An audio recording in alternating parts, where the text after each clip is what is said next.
i ser fiable. Què passaria si un milionari maligne comprés la xarxa social des d'on capto els meus clients? La pregunta està mal plantejada. Mai de la vida podria passar que un milionari comprés una xarxa social, comencés a fer canvis en ella, comencés a despatxar gent i tots els teus usuaris que estaven en aquella xarxa social marxessin a un altre lloc. Això mai de la vida podria passar. Però bueno, si ens imaginem que sí que pot arribar a passar, doncs jo recomano per 3 motius que tinguis una pàgina web.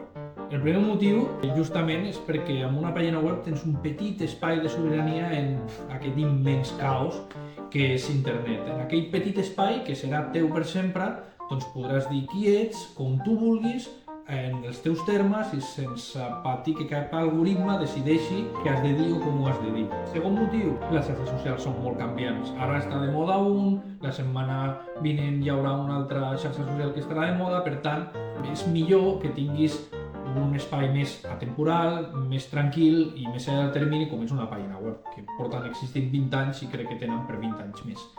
I el tercer motiu pel qual les recomanaria tenir aquesta pàgina web és perquè si ets un professional, una petita empresa, doncs una targeta de visita sempre queda bé, sempre verifica i dona valor.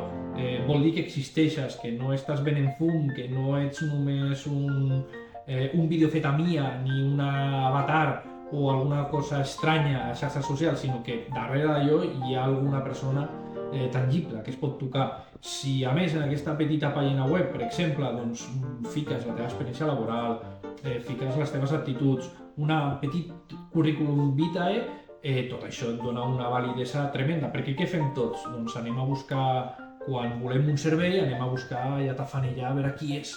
Llavors, no depenguis tant de xarxes socials i intenta dependre més d'una pàgina web per tu.